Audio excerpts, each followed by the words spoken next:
Statistics Canada has released the CPI numbers for May of 2023, and those numbers surprisingly have come in at 3.4%.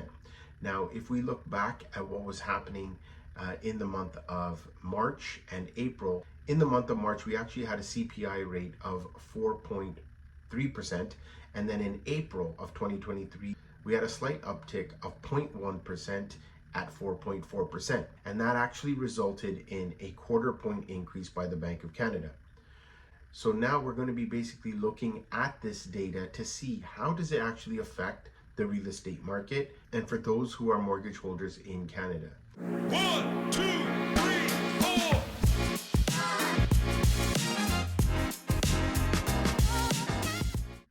Hi, I'm Paul Sani. I am a real estate agent, a mortgage specialist, and a real estate investor. And I like to use some of this information to actually see what will happen in the housing market. So everything that I basically am related to is the housing sector. So I'm only going to be using the inflationary numbers to see how does it directly affect people in the real estate sector and those associated to it. Now, the main thing here is that we have received a much lower number than probably what was expected by many economists. And we were now down 1% compared to what it was last month. And the Bank of Canada, from their last report, said that they are not afraid to increase the interest rates to curb this high inflationary period. What is important is that they are trying to maintain a target of 2%. However, to get to that 2%, it's going to be quite difficult. It's not going to be as easy as everyone thinks it's going to be. Now, in this report, which seems a little bit weird to me, was that they said that the reason why the inflation had actually come down was because of gas prices. If you took the gas prices out of the equation, we would still be sitting at 4.4%. If we look at all of these factors to say what is going to happen with people's mortgage rates and when will those be coming down if we do hit this targeted 2%.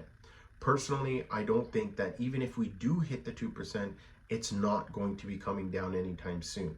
What will happen is that once we've hit that target, we might see a gradual decrease in rates to see exactly how the market is moving. Key factor here also is that when the Bank of Canada has actually adjusted interest rates, they are actually forecasting what is happening in the economy about 18 months down the road. So I'm assuming that if we've left everything in Tiff Macklin's hands, that the quarter point increase that we saw just a couple weeks ago and what we may see in July is really to keep things cool longer. So when we look at the inflationary rate, one thing that we do need to consider is that as the Bank of Canada increases rates and interest rates in general go up for consumers, that is actually also causing inflationary pressures. Do we think that the actual increase in mortgage costs are going to be affecting house prices?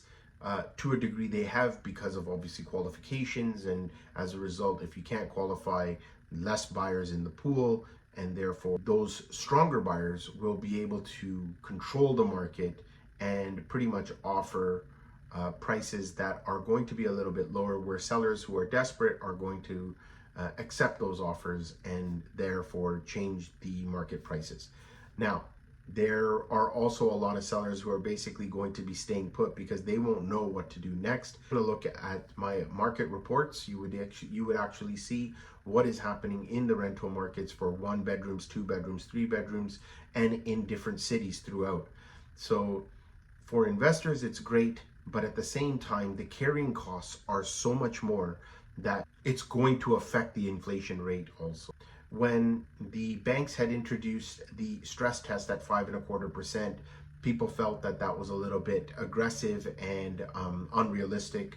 I think maybe that was a little bit of a saving grace to create some form of a buffer, but still we are beyond those stress test numbers. And so qualifications for housing today is still far harder. This is not going to help the affordability of homes throughout our country. So I think it's good news in one way that we've got the rates down now to 3.4%. And hopefully we can at least get to that target. And the sooner we hit this target, we will at least be able to have talks about maybe a quarter point reduction from maybe 4 to 6 months by holding that CPI to 2%. If you are interested in getting involved in the real estate market, be sure to reach out to me. You can book a call via my Calendly link, and we can discuss what your options are and decide what the best decision would be for you to get involved in the real estate market.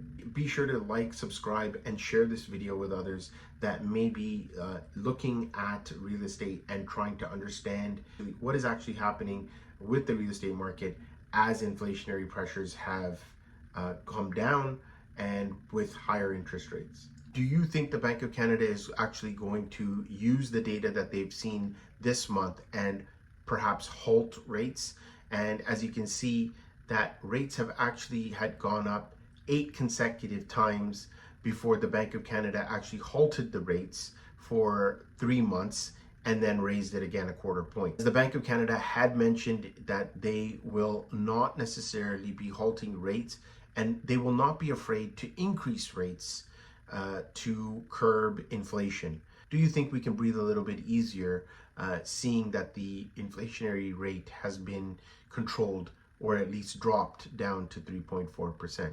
So one thing that I had seen, especially from January onward, was that the markets were actually moving quite aggressively and prices had actually jumped.